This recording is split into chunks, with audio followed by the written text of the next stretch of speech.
첫 번째 아니었어. 여러분들 보라색 다람쥐 아십니까? 우리가 동물 얘기를 했는데 이 보라색 다람쥐라고 이게 미국에서 굉장히 중요한 경제 용어라고 하네요. 보라색 다람쥐. 이게 어떤 뜻인지 알아보신다면 미국의 경제를 이해하는데 또 이해가 좀 빨리 되지 않을까 싶습니다.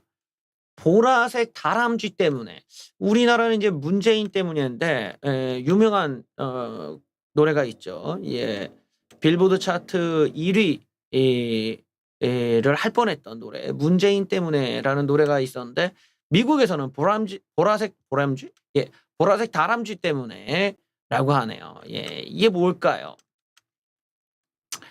자, 이 미국의 미국의 물가 상승 자체가 이게 좀 악순환으로 들어가는 거 아니냐. 악순환에 왜 들어가느냐? 이게 구인난이 심한 거야. 왜냐면 보통 미국은 여름 시즌 때 다 놀러 가버려요. 그때 당시 일하는 사람 한국 사람밖에 없어. 미국에서도 그래. 거기서 일하는 사람 한국 사람밖에 없다고 다 이제 놀러 가고 뭐 지금 시즌이 이제 뭐 이렇게 놀 때야. 어떻게 미국 사람들은 하여튼 서양은 좀 그런 인식이 강하지. 예. 예. 돈 벌었으면 이제 놀아야 되니까 이제 놀러 가는 거고. 이때다 해 갖고 열심히 일하는 건 한국 사람이고. 근데 지금 미국 같은 경우 구인난이 심합니다. 일을 안 해요. 노동자가 없어. 그런데 그러니까 어떻게 해? 급여가 올라가. 임금이 올라가면 어떻게 돼? 물가가 올라가. 근데 안 그래도 물가가 올라가는데 이 물가 잡아야 되는데 임금이 계속 올라가면 악순환이 돼요. 이게 계속 악순환으로 빠지니까 물가는 계속 올라가고 임금도 올라가고 이걸 어떻게 잡냐 이거지. 그래서 이제 금리를 미친 듯이 올려갖고 좀 진정을 시켜야 되는데 이게 계속 미국에서는 고민거리인 거야. 구인난 때문이다 이러는 거지. 구인난. 임금이 오르기 때문에 임금을 못 올리게 해야 된다는 거야. 못 올리게 해야 된다는 건데 여기서 나오는 용어가 보라색 다람쥐라는 거예요. 미국 고용시장에 보라색 다람쥐 논쟁이 붙었는데 보라색 다람쥐가 무슨 말이냐. 능력, 각종 조건들이 완벽에 가까운 직원을 의미한다. 그러니까 우리나라로 치면은 그런 거 있잖아. 신입 사원 채용하는데 예. 생판 신입 사원이 아니라 경력직을 뽑는 거지. 그러면 신입의 입장에서 아니 일을 시켜줘야 경력을 쌓죠. 그러니까 경력을 쌓고 오라고 뭐 이런 격이야 지금. 그러니까 경력직인데 좀 원숙한 아주 일을 잘하는 그런 경력직들을 보라색 다람쥐라 부른다 이거야. 그래서 사실상 존재하지 않는 허상에 가까운 직원을 고용하기 위해 기업들이 구인 기간을 늘리고 있고 이게 구인 규모를 키우고 있다는 지적이 나온다. 기업들이 보라색 다람쥐 찾기 현상이 맞는다면 당국의 긴축 정책 가속도가 붙을 거다. 그래서 이게 알고 봤더니 미국 고용 시장이 왜 구인난이냐? 이 보라색 다람쥐 찾는 것 때문에 그렇다.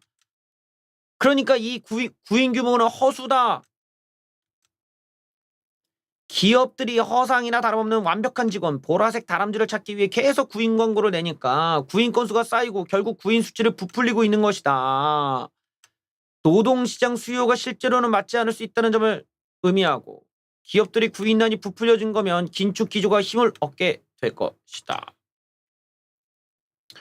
공격적인 금리 인상 등 긴축 정책이 고용시장을 마비시켜 경기 침체로 촉발할 수 있다는 우려를 일축시킬 수 있다는 거다.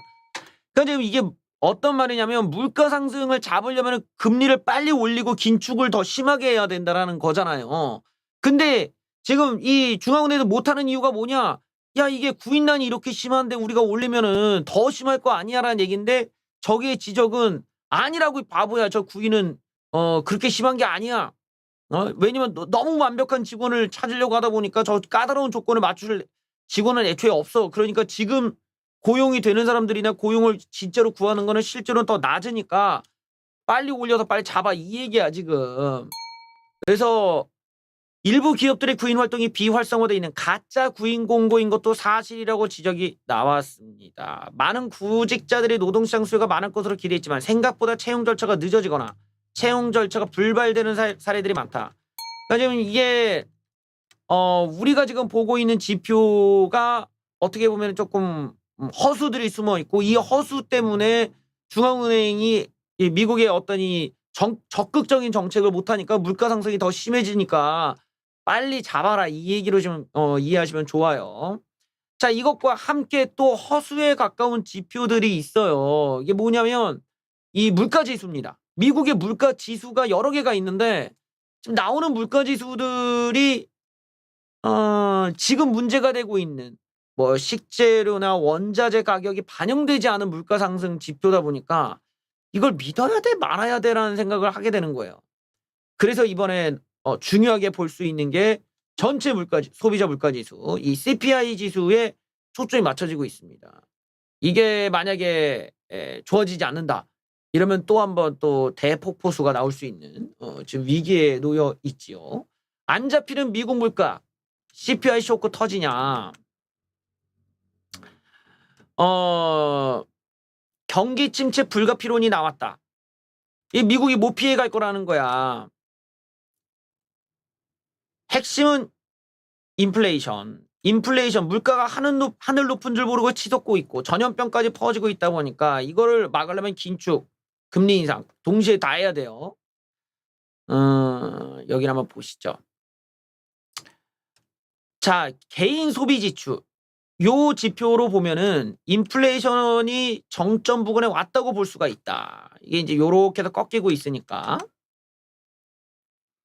하지만 요 물가 이 지표에는 에너지와 음식물이 빠져 있다. 즉 기름값이 오르는 거나 그 음식값이 오르는 것에 대해선 빠져 있다라는 거예요. 그러니까 이게 물가 상승의 근거로는 좀 약하다. 소비자 물가 지수는 어떠냐? 약간 이렇게 쭉 오르다 한 번 떨어지긴 했어도 요요 CPI 지수, 이 전체 CPI 지수가 중요하다는 겁니다. 여기에는 러시아 우크라이나 침공에 의해서 올라가는 에너지, 식량 뭐 이런 것들, 곡물가 이게 다 포함되어 있기 때문에 그래서 이번 주에 이게 지금 이번 주 아니면 이번 주 같은데 이제 조만간 이게 공개가 되면 이제 알 수가 있겠죠. 근데 여기에서 또 충격을 받으면은 폭포수 약간 좀 좋아졌다 이러면은 또 상승 이런 걸 우리가 이 지표를 통해서 알 수 있을 겁니다. 그런데 여러분들 최근에 기름값이 다시 또 오르고 있다고 해요. 왜 기름값이 오르냐? 황당하게도 중국이 봉쇄를 풀어서래. 그러니까 중국에서 기름을 더 쓸 테니 중국 기름이 모자르는 거야. 기름값이 150달러를 넘을 수도 있다라는 예측이 나왔습니다. 기름값 또 오르네. 예. 기름값이 오르고 있습니다. 자, 분명히 증산에 합의를 했는데도 이게 러시아 제재에 따른 공급 감소를 해결하기는 어려울 거다. 왜? 바로 중국 때문이야.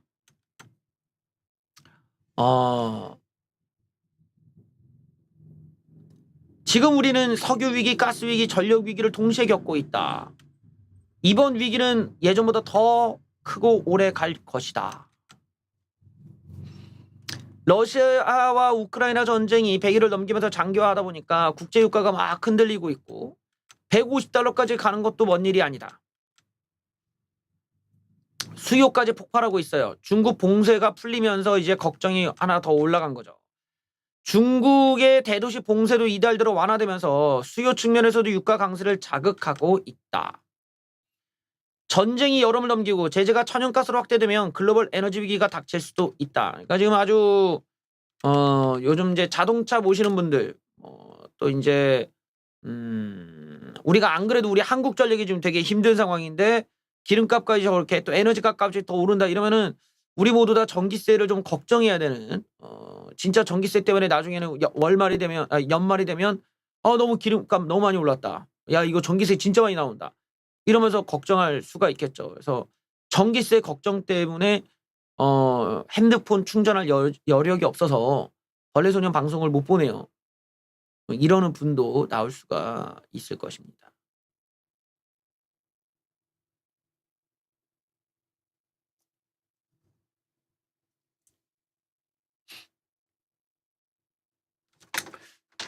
그럼 매우 슬프겠죠.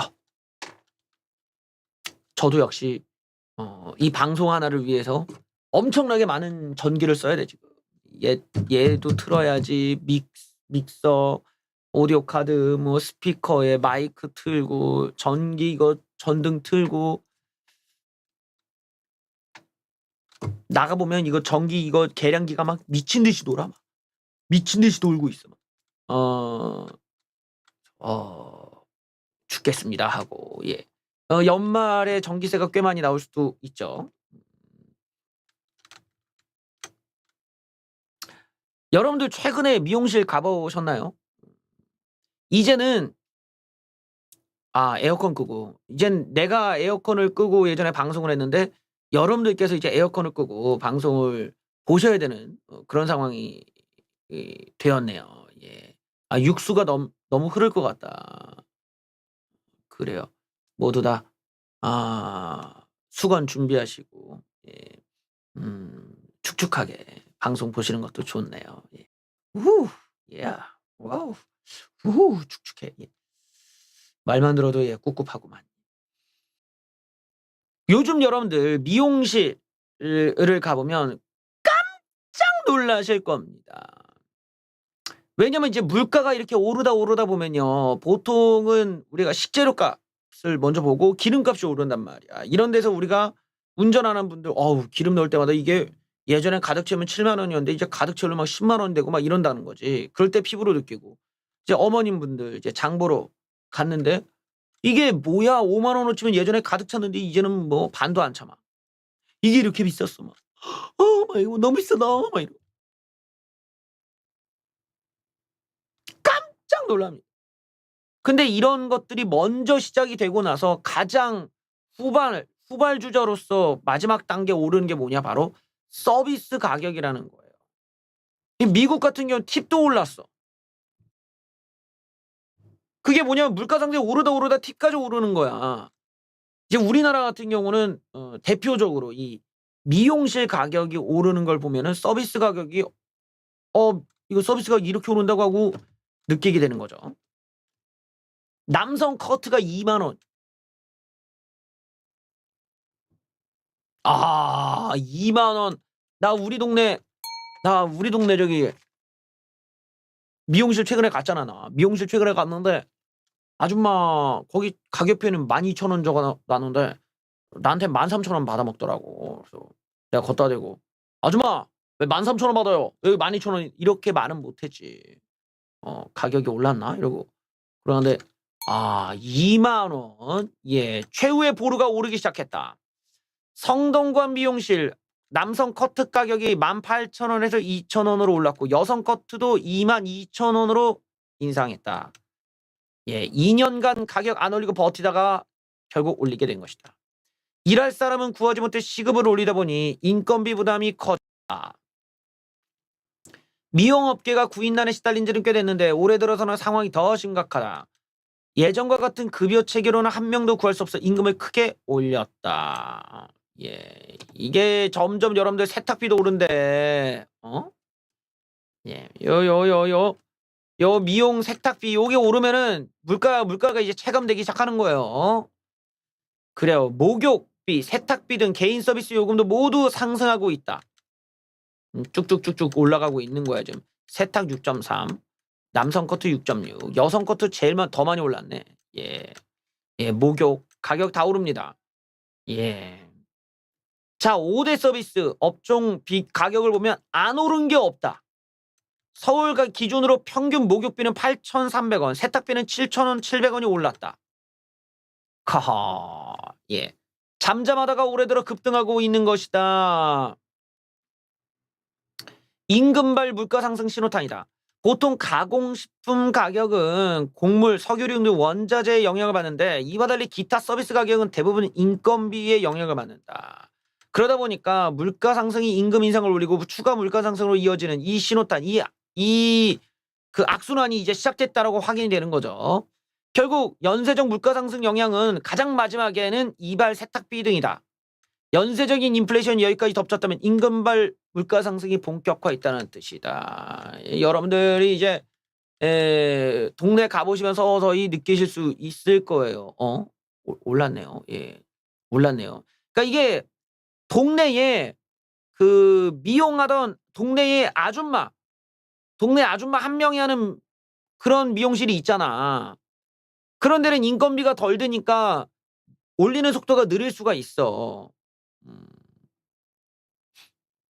근데 인제 또 그 아줌마들은 또 동네 단골 장사하잖아. 동네 단골 장사를 하니까 그렇긴 한데 우리가 인제 직원들이 있고 왜 여러분들 미용실 가면 그런 데 있잖아요. 어 예. "혹시 예약하셨어요? 어떤 디자이너 원하세요? 어떤 디자이너?" 예. 저 미용실 왔는데요. 그러니까 "어떤 디자이너 예약하셨어요?" 아니 저 미용실 왔다고요. 인테리어 가게가 아니라 어 인테리어 가게가 아니라 저 미용실이에요, 미용실. 예. 그러니까 이러면서 그런 곳 치면 벌써 가격이 다 올라 있는 거야. 오케이? 그런 곳은 다 올라 있으니까 동네 진짜 똑같아. 동네에 아줌마 혼자 하는 데 말고 예쁘장한 아줌마 혼자 하는 데 말고 이렇게 직원들이 있고 들어가면 디자이너 얘기하는 이런 미용실은 벌써 가격들이 쫙쫙쫙 올라가게 되었다라는 거를 알아두시면 좋겠죠. 그래도 또 이렇게 물가가 상승할 때는 좋은 점도 있습니다. 이게 뭐냐면 현금을 많이 들고 있는 분들 입장에서는 현금 가격이 막 후드러친다고 볼 수 있지만 동시에 예금 금리, 적금 금리가 미친 듯이 오르기 때문에 에 개꿀을 빨 수도 있어요. 왜냐하면 이게 좀 웬만한 지금 뭐 건물 수익률보다 더 나으니까 건물 뭐야 저 월세 받는 것보다 수익률이 더 높아지니까 이런 점에서는 또 즐거운 얘기도 즐겁게 또 알아볼 만한 정보도 있습니다. 연 5% 적금 시대가 왔는데 그래요. 근데 이건 조건들이 까다로우니까 잘 보셔야 돼요. K뱅크 최고금리 5% 짜리 정기 적금 나왔습니다. 야 5% 준대. 저번 주에 잠깐 보기로 했는데 이거는 약간 이제 좀 조건들을 좀 주의해서 보실 필요가 있는 뉴스예요. 여기를 보면은 KB 저축은행 같은 경우도 연 5%, 기본금리 연 2.2지만 우대금리 2.8에서 5%지만 가입 기간이 100일. 예. 그래서 1,000만 원 1,000 원에서 10만 원까지. 그러니까 이게 액수가 적은 거지. 예 2천만 원. 그러니까 요런 거는 이제 부부가 나눠서 2천만 원, 2천만 원 이렇게 따로따로 넣으면 4천만 원까지 득을 볼 수가 있는 거겠죠. 그래요. 또 5%짜리 이제 적금이 막 나오고 있어. 자 이런 특판 상품 같은 경우는 조건을 충족하기 까다로운 경우도 많다. 또 만기가 짧거나 최대 납입 한도가 적다면 실질적인 이자 혜택은 적을 수도 있다. 그러니까 여러분들이 잘 보고 고르셔야 되기는 해요. 근데 내가 이렇게 슥 보니까 일단은 만약에 이제 부부가 따로따로 이제 통장을 2개 만들 수 있다면 혹은 가족들 명의로 이렇게 몇 개를 갖고 올 수 있다면 저런 것으로 꽤 많이 수익을 좀 이자 수익을 많이 볼 수 있는 편인 거지. 한번 노려보면. 네. 특히 지금 뭐 저축은행 쪽은 미친 듯이 올리고 있어. 조만간 진짜 6% 나올 것 같아. 그러니까 한번 이제 관심을 두고 여러분들도 좀 쉬는 돈, 묶어 놓는 돈이 있다 이러면은 저런 거 한번 찾아서 넣어 보시면은 좋겠죠. 그리고 액수가 좀 또 한도가 좀 낮은 거 아니야? 이러면은 여러 개 명의로 계좌를 만들든지 아니면은 뭐 내 남편, 나 이렇게 아니면 좀 더 이제 액수가 높은 한도가 높은 것도 찾아보시면 나올 것 같아요.